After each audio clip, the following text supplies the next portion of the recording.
Olá, amigos. Estamos iniciando mais um programa Livros que Iluminam, da FEB TV, aqui nesse espaço tão gostoso que é a Biblioteca de Obras Raras da FEB em Brasília.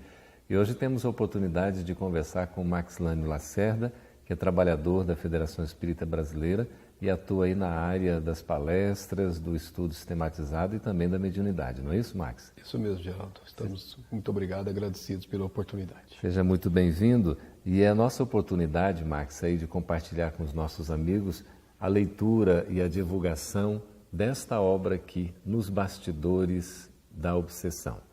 É uma obra ditada pelo espírito Manuel Filomeno de Miranda, Adivaldo Pereira Franco. É um romance e diz exatamente o que acontece por detrás do processo obsessivo. Max, o que o levou assim a escolher esse livro para a gente poder conversar sobre ele? Esse livro, Geraldo, curiosamente, tem uma característica que nem o outro tem, pelo menos que nós conheçamos. Ele é um livro de um autor espiritual que conta uma história real que aconteceu enquanto ele estava encarnado. Ele, inclusive, chega a dizer no seu início que esta obra já era para ter sido publicada há algum tempo, porque ela se passa nos anos, se não me falha a memória, 37, 38, e aí ele publica na década de 70, em julho mais especificamente, e traz essa história contada do lado de lá. O que é interessante é porque ele viveu isso enquanto encarnado, e agora do lado de lá desencarnado conta a história, mas veja a riqueza, porque ele consegue resgatar certos momentos que ele não conseguia resgatar enquanto encarnado, porque estavam no campo dos desdobramentos quando ele participava desse trabalho desobsessivo. E ficou riquíssimo. Eu achei fantástica essa obra de Manuel Filomeno Miranda. Interessante. Aí já colocando a perspectiva espiritual, né, Max? Exatamente. Com a riqueza impressionante. Então, Nos Bastidores da Obsessão é uma obra que foi, de fato, ditada pelo espírito Manuel Filomeno de Miranda, e nessa década de 1970, bem no ano de 1970, já tem algum tempo, mas é uma obra atualíssima. E você tem razão, Max, porque ela conta a história que ocorreu com a família Soares, em Salvador, na Bahia, entre 1937 e 1938. O que a gente poderia destacar assim a respeito da obsessão, afinal de contas? Primeiro, o que é obsessão e depois o que está por detrás da obsessão. Então, o autor espiritual, ele teve o cuidado, eu achei interessante, porque antes dele começar a falar da família Soares, ele faz um exórdio, depois ele faz um prolegômeno, que é um prefácio mais alongado, né? Uhum. E depois ele faz um tratadozinho, vamos chamar assim, usar esse termo, que ele chamou de Examinando a Obsessão. Daí ele resgata conhecimentos que já vêm com Allan Kardec, ele traz os excertos tirados da obra de Kardec e vai contextualizando na realidade presente a verdade da obsessão e vai nos trazendo valores, conhecimentos que a gente normalmente não se dá conta quando não está atento. Então, assim, antes de falar do caso, que é um romance que vai trazer uma realidade que realmente aconteceu, ele vai nos dar as bases conceituais necessárias para a compreensão desse romance. Então, é uma obra espetacular, porque você pode, antes de começar a ler o livro, você pode voltar várias vezes aqui nessas bases conceituais. É interessante porque tem todo esse cunho do próprio conteúdo doutrinário, não é? Exatamente. Que é, na verdade, uma preocupação que nós temos com as publicações, sobretudo mediúnicas, e notadamente as romanceadas, que a gente não pode esquecer, não é, Max, a questão do conteúdo em si. Não é apenas um romance literário, não é apenas uma história com seu enredo atrativo ou atraente. A gente precisa, por ser uma obra espírita, precisa ter o conteúdo de fato da mensagem de Jesus, explicada à luz da doutrina espírita, quer dizer, resgatando esses conceitos todos para o nosso trabalho de transformação íntima, não é? Nisso o nosso querido autor, falo querido porque eu gosto muito dele. Filomeno de Miranda. Filomeno de Miranda, ele traz com vamos dizer assim, com uma clareza, pelo menos para a nossa leitura, uma clareza esplendorosa, porque ele conceitua e ele traz os acontecimentos da época e enquadra isso, e você está lendo os conceitos através de um romance, então é muito bonito. Por exemplo, ele tem aqui lado científico, lado filosófico, lado religioso. Por exemplo, lado científico, ele tem um tratadozinho aqui, que é uma comunicação mediúnica de um espírito, é porque ele estava encarnado, sobre hipnose. É um tratado. você vê ali desde os bastidores do início da hipnose até os momentos atuais da hipnose, como ela é compreendida pela ciência e as lacunas que ainda existem. E por que, né, Max, é tão importante você contextualizar, nesse sentido do romance, da história que virá na sequência, a questão da hipnose, não é? Sim, que é uma técnica, né, Geraldo? Que infelizmente os nossos irmãos que ainda não conseguem enxergar a luz como deveriam, como deveríamos todos, se utilizam dessas técnicas para poder constranger aqueles com os quais eles buscam perseguir, né? Aí desviando um recurso que poderia ser importante, mas para o mal. Para o mal, infelizmente. E aí a contratécnica, né? Você precisa conhecer isso para poder saber lidar com isso, especialmente aqueles que, né, os irmãos que trabalham com a reunião de obsessão, é uma obra que não deveria ficar fora daquelas que precisam ser estudadas, não só lidas, porque ali vai ensinar como a gente lidar com essas técnicas, como a gente fazer a contrapartida disso para não se enveredar em caminhos tortuosos. Então, é uma recomendação de leitura, diríamos praticamente, né, como uma base fundamental para a gente ter essa orientação acerca da obsessão e do que ocorre por detrás da obsessão. Max, o que é, afinal, obsessão? Então, segundo Allan Kardec, é um constrangimento, né, que o espírito impõe sobre uma pessoa e que vai anulando a vontade dela, né? É algo constrangedor, persistente, é uma vontade de fora impondo sobre a vontade de maneira contínua. Se nós formos analisar as gradações, poderíamos dizer que tem a influenciação simples, que todos nós sofremos, e maior parte de nós não percebemos. Depois temos a obsessão simples, propriamente dita, que é aquela que você tem, incomoda, mas ainda não tira você da sua realidade, mas te incomoda, tem a irritabilidade, tem aqueles processos de alguém que está te perturbando o tempo todo. E ela vai avançando se você não fizer nada e pode se transformar em fascinação ou em subjugação ou até mesmo em possessão, que são gradações que podem se tornar sem solução pela própria pessoa. É preciso que se envolvam terceiros para esse processo desobsessivo e que muitas vezes é muito doloroso, não só para quem sofre, para com os envolvidos também, especialmente nas famílias, né? Então a obsessão é um constrangimento imposto por um espírito, quando nós estamos falando de obsessão de desencarnado para encarnado, porque existem obsessões em outras dimensões, de encarnado para encarnado, de encarnado para desencarnado. O livro vai basicamente adotar de desencarnado para encarnado. O Max, a obsessão pode começar com um processo muito sutil, quase que imperceptível. Pode, e é por isso que a recomendação do nosso Divino Mestre é importantíssima. Vigiai e orai. Porque quando a gente começa a perceber que os pensamentos não são nossos e são persistentes, estamos diante de um sinal claro de que estamos sendo assediados. Nos Bastidores da Obsessão, uma obra ditada ao médium Divaldo Pereira Franco por Manuel Filomeno de Miranda, nós recomendamos a leitura a todos esses que estão nos acompanhando, viu, Max? O Livros que Iluminam é visto no Brasil, fora do Brasil, no interior, nas capitais, é uma coisa extraordinária. Então, é muito importante a gente estar sempre em uma boa companhia, e nada melhor do que um bom livro, né? Sem dúvida, eles são o melhor amigo, né? Não é um cão, não é um livro. Mas, Geraldo, voltando àquele assunto, eu gostaria de lembrar, porque o Manuel Filomeno faz uma coisa interessante sobre aquela sua pergunta. Ele fala assim, quando você escutar nos recessos da mente uma ideia torturante que teima por se fixar, interrompendo o curso dos pensamentos, quando constatar imperiosa, atuante força psíquica interferindo nos processos mentais, quando verificar a vontade sendo dominada por outra vontade que parece dominar, quando experimentar inquietação crescente na intimidade mental sem motivos reais, quando sentir o impacto do desalinho espiritual em franco desenvolvimento, acautele-se, porque você se encontra em processo imperioso e ultriz de obsessão pertinaz. Olha, que interessante, hein? Então nós temos que vigiar realmente, Geraldo, porque a gente sabe disso. Às vezes os nossos pensamentos estão normais e de repente começam a vir pensamentos insistentes que não são nossos, nós sabemos. Se prestarmos atenção, o conheça-te a ti mesmo, né? Nós vamos conseguir vigiar isso e contrapor a isso, enquanto nós estamos com força suficiente para isso, né? É aquela, às vezes, ideia, né, que vai surgindo e fica persistente, vai incomodando. E a gente consegue fugir disso, Max? Pois é. Kardec utiliza uma expressão interessante, chama força moral. A força moral é nada mais do que a capacidade de você ter império sobre si mesmo, né? Porque a moral, segundo os Espíritos, nos responderam à questão formulada por Allan Kardec no Livro dos Espíritos, se não me falha a memória, a questão 629, que definição se pode dar para moral? Moral é a regra de bem proceder, de discernir o bem do mal.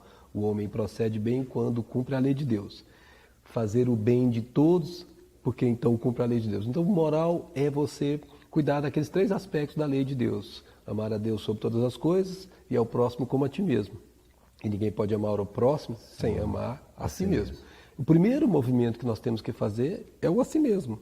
Esse processo que está sendo provocado em mim coaduna com as leis divinas, eu tenho que fazer essa análise, essa checagem, porque é uma informação. Eu posso estar sendo inspirado por bem ou por mal.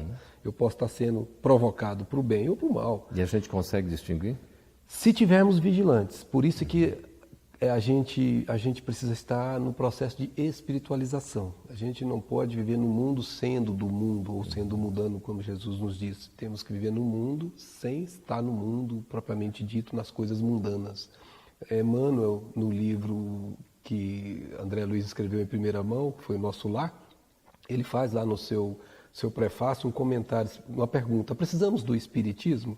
E ele mesmo responde: precisamos do Espiritismo e do espiritualismo, mas sobretudo precisamos de espiritualidade. E o que é espiritualidade? São as aquisições interiores do ser. Então, quando você está imbuído disso, você consegue. O perigo, Geraldo, é quando você está vivendo na consciência da carne, daquele sono da carne, sem a consciência desperta. Fica adormecido, né? Aí você não consegue, às vezes, se dar conta, e quando você perceber, já é tarde. Marcos, nós vamos para um breve intervalo, a gente volta daqui a pouquinho com o Livros Filomeno.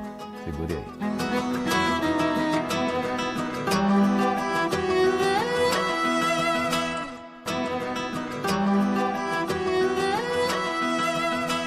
Estamos de volta com o programa Livros que Iluminam, conversando com o Maxilânio Lacerda, que é trabalhador da Federação Espírita Brasileira, sobre esta obra extraordinária que é Nos Bastidores da Obsessão, uma obra ditada por Manuel Filomeno de Miranda ao médium Divaldo Pereira Franco. Max, você estava dizendo que essa é uma obra exemplar, não é? Tanto na escrita, na forma como ela foi constituída, o romance que é desenvolvido e, sobretudo, os ensinamentos que a gente pode tirar dessa grandiosa obra. Essa história da família Soares é a história de muita gente nos dias atuais. Apesar da obra ter sido publicada na década de 70 e ter ocorrido no passado 38, 37, 1938, é uma realidade que acontece exatamente hoje. Alguns de nós que trabalhamos em reuniões mediúnicas e temos a oportunidade, às vezes, de acompanhar casos como esses, a gente se identifica aqui com uma facilidade imensa. Então ela tem um precioso, um rico conteúdo que permite a você fazer comparação, referências com a sua realidade de hoje. E assim, essa família Soares é uma família típica que nós temos, né? Porque ele vai falar de uma família em que tem um pai, uma mãe e 6 filhas. Mas ele só vai abordar a história de 3 filhas e desse pai e dessa mãe que estão envolvidos no drama que ele vai relatar.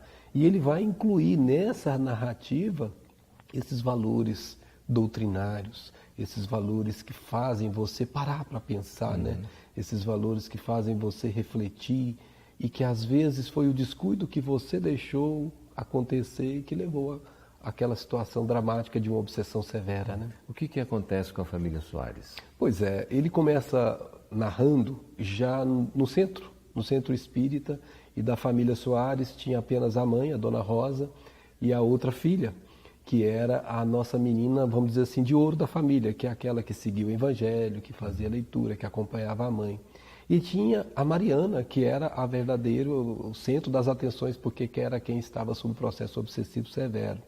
E aí vai começar a narrar os processos de diálogo com o espírito que estava fazendo o processo obsessivo em Mariana, e ele discorre a partir daí, vai abrindo um leque de situações que nós não imaginamos. Ou seja, você está vendo a obsessão como se fosse a ponta de um iceberg. Quando você abre o leque, que você consegue isso só através dos benfeitores, porque eles recuam no tempo, eles recuam nas condições de localizar os envolvidos na história, aí você percebe o quanto de envolvimento tem dentro daquela história. Não é só a Mariana e o obsessor. Existe uma teia de participantes que precisarão ser envolvidos nisso. E a história vai mostrando como eles vão envolvendo as viagens a um mago, que eles chamam de mago, que ele chama de Teófrastos, que na verdade era vamos dizer assim, um provocador, um incitador, um estimulador, um ensinador, podemos até usar essa expressão, das pessoas que buscam a vindita, que buscam a vingança, que o procuram. E ele estabelece as maneiras e vai ver a interessante condição de que esse próprio Teófrasto será resgatado e mais um antro de machucar, de causar dano, de provocar o mal será desfeito quando ele passa então a conhecer Jesus. Nessa rede toda então desse encadeamento que a gente vai vendo, daí o título Nos Bastidores. Nos bastidores, bem lembrado, porque é o que você não vê, por isso, abaixo, né? Então, o bastidor, e se você tem a oportunidade de acessar isso, por exemplo, você que trabalha com reunião mediúnica,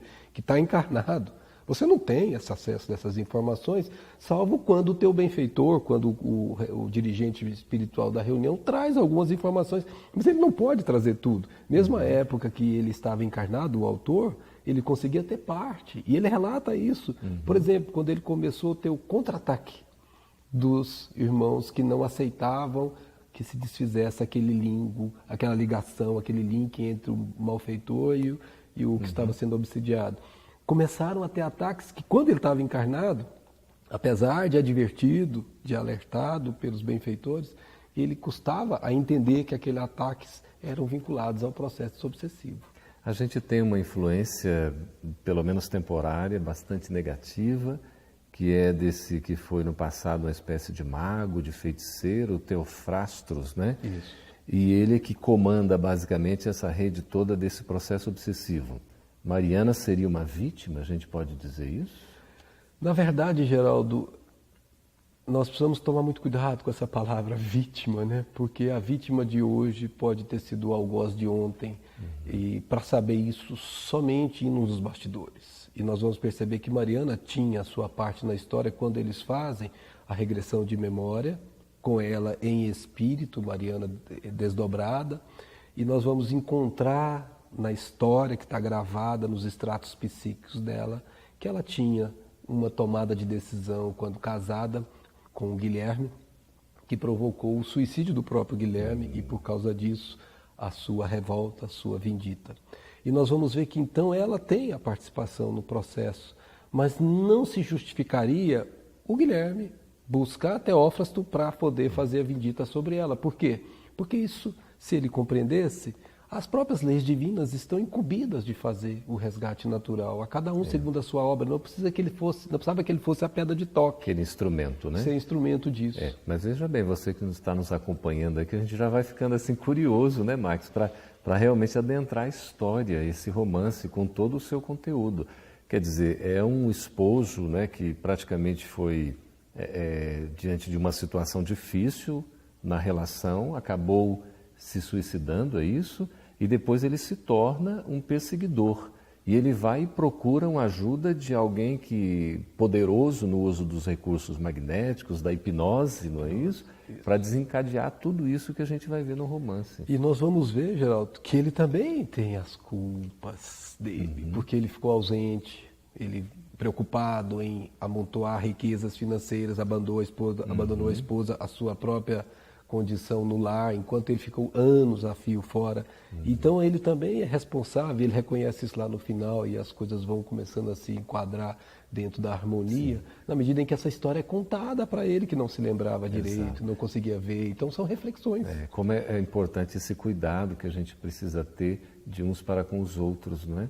Na relação, às vezes um detalhe, uma coisa mínima para a qual a gente não dá aquela importância, né, Max? Pode causar danos aí. Né? Então, você me fez lembrar uma história que está no Livro dos Médiuns, que Allan Kardec nos conta, que um caso que foi levado a ele quando estava trabalhando esse assunto, tem um livro só no capítulo, tem um capítulo específico só para das obsessões, né, no Livro dos Médiuns. Ele vai contar de umas senhoras, irmãs, que estavam sofrendo processo obsessivo, e era aquele processo obsessivo através dos efeitos físicos, e que elas não conseguiam se livrar.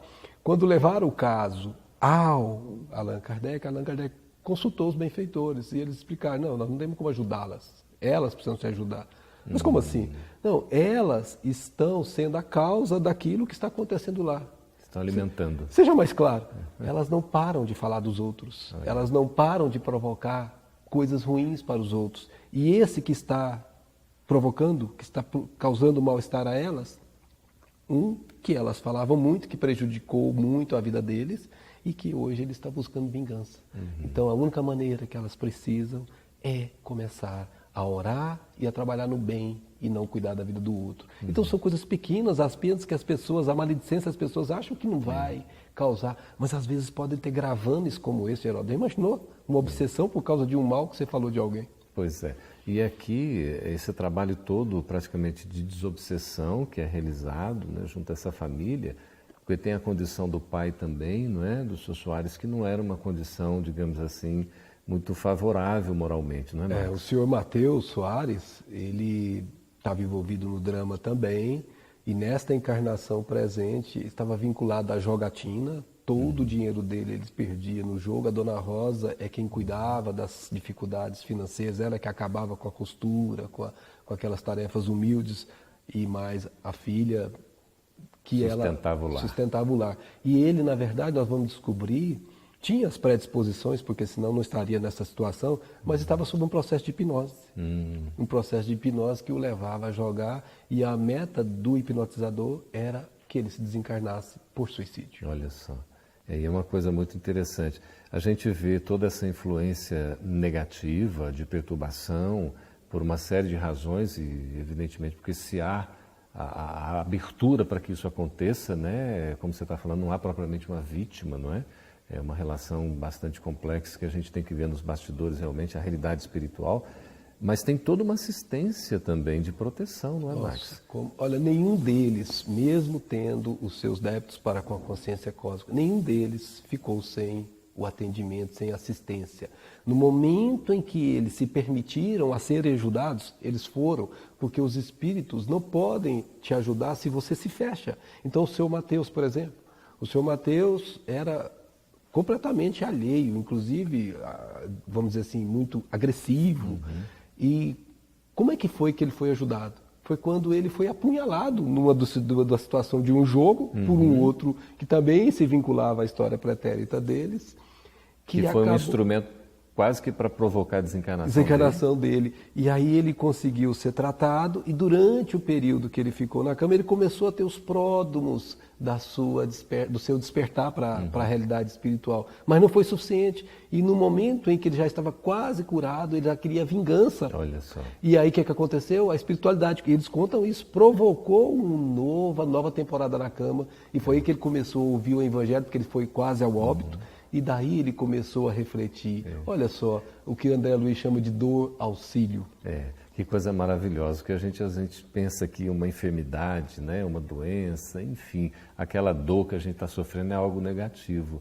Pelo contrário, né, se a gente souber passar bem pela dor, vai ser um grande recurso para a nossa melhoria, não é, Max? Por isso que a doutrina espírita nos ensina, a gente aproveita para relembrar, toda dor é abençoada. Nós precisamos entender o porquê que ela está acontecendo. Ela não está acontecendo por acaso, porque o acaso não existe. Então é importante que nós saibamos lê-la e, a partir dela, fazer as mudanças que ela está nos convidando a fazer. É por isso que a dor foi celebrada por Jesus no monte. Bem-aventurados que choram, porque serão consolados. Nós estamos conversando com Max, que é trabalhador da FEB, sobre o livro Nos Bastidores da Obsessão. Nós vamos para um breve intervalo e voltamos daqui a pouquinho já para o último bloco. Fique conosco.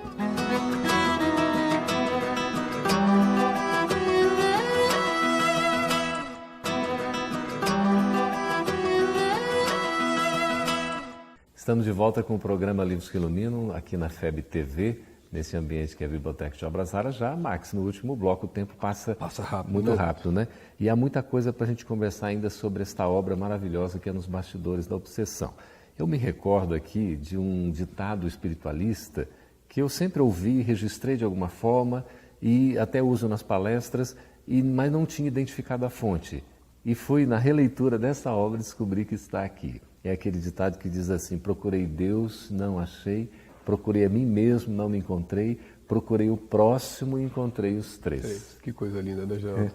E essa é uma uma fala da Mariana desdobrada para o Teófrasto, ou melhor, para o Guilherme, que era o esposo dela da encarnação anterior.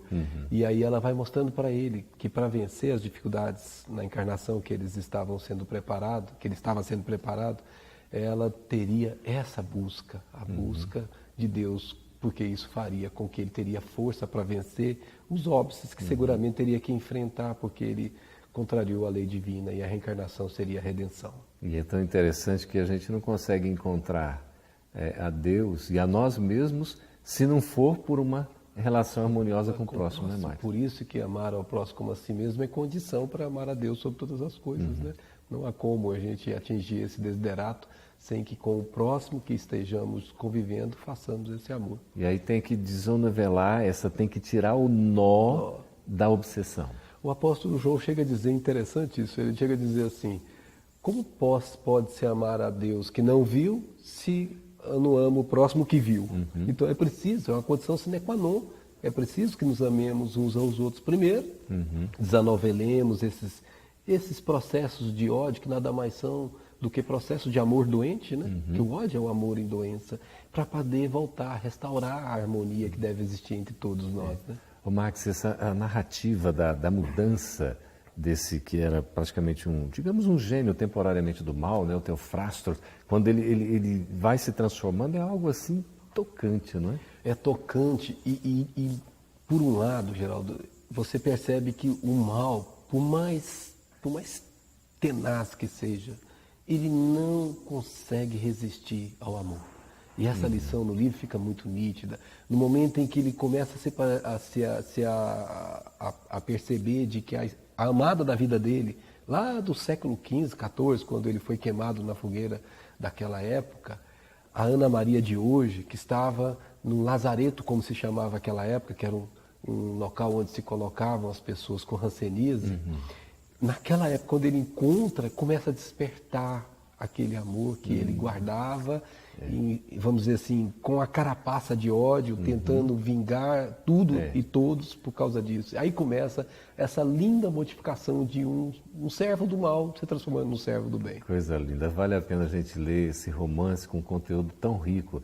A gente fica realmente tocado porque nos transforma, não é? Esse processo do amor, como é todo aquele forte, poderoso, de repente se rende, né? E é preciso se preparar, já. As pessoas que trabalham com desobsessão, é bom lembrar isso. Porque toda vez que a gente vai trabalhar no auxílio da desobsessão, é como se estivéssemos mexendo em casa de marimbondo. Olha só. Então é importante que nós tenhamos as proteções para não sermos picados, ou se picados formos, sermos resistentes moralmente para suportar. Aqui acontece um caso especial. José Petitinga, que foi o presidente da União Espírita Baiana, como era chamada à época, ele estava dando uma palestra. E já depois que Teófrasto tinha passado por esse processo, a revanche vinha com força. E numa dessas palestras ele já estava falando de perdão. Aparece um sujeito que não tinha assistido a palestra, que entra e começa sutilmente, chegando e de repente abre a voz e fala alto. Não era ele, era o obsessor. Quem é você para falar dessas coisas, você que não tem nenhuma conquista moral? E coloca ele numa situação e ele dá uma resposta sublime, que dizendo que realmente não tem, mas que ele estava ali na condição daquele que precisava conseguir ajudar ainda com as imperfeições dele. Então a gente percebe nessa diálogo, que a gente não vai conseguir retratar aqui completo, o como o trabalhador do bem, ele se protege no bem. Mesmo não sendo perfeito, porque nenhum de nós o somos, e ele se categorizou na mesma condição, ele considerava como sendo alguém que estava ajudando alguém menos, em condições menos, vamos dizer assim, melhores do que a dele, e que ele pudesse então ser útil ao mundo. E ele se prepara pelo próprio trabalho que desenvolve, né? E se prepara pelo próprio trabalho que desenvolve e provoca já nesse momento, neste rapaz, desse senhor que foi um instrumento, na verdade, né? Isso. E esse obsessor diz, depois dessa fala dele, chorando, ó velhinho bom, você é muito humilde, você tem toda a razão, me perdoe.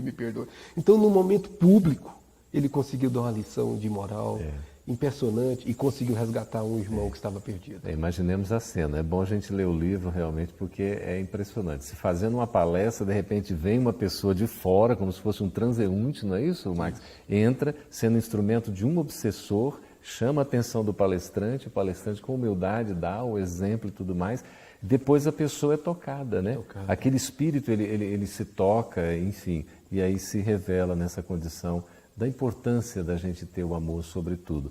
Max, eu queria destacar aqui também, foi outro ponto, como uma fonte de riqueza informacional desta obra nos bastidores da obsessão. Como a obra é rica.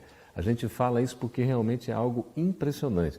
Aqui tem uma citação que Manuel Filomeno de Miranda faz acerca de uma expressão de Viana de Carvalho, em que ele dizia sobre o tríplice aspecto da doutrina espírita, algo assim marcante, que ele coloca que o espiritismo é a religião da filosofia, a filosofia da ciência e a ciência da religião.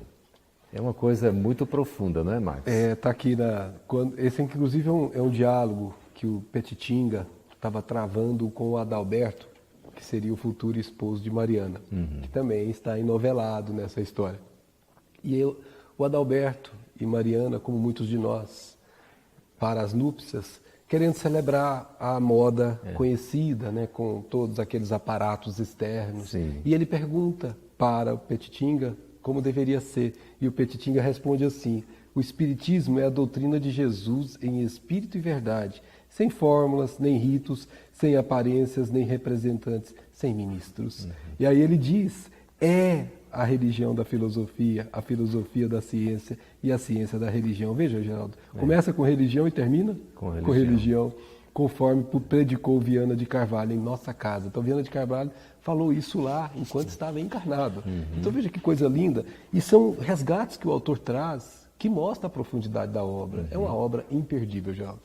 E vale a pena, né? E a gente vê aqui compreendendo esse tríplice aspecto do Espiritismo, como realmente, né, religião, filosofia e ciência se entrelaçam para buscar exatamente esse trabalho de transformação do ser humano, para a nossa transformação, né, Max? Para a gente se melhorar.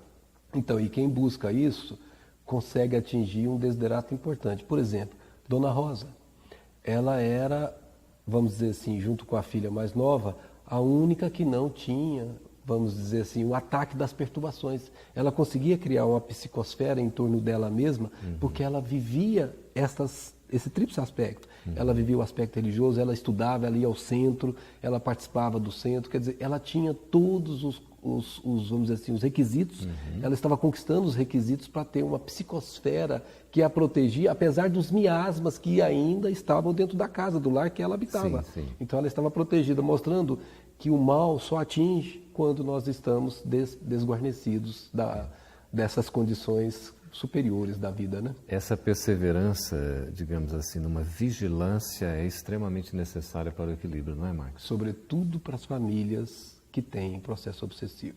E a gente sabe que existem muitos irmãos porque a gente lida.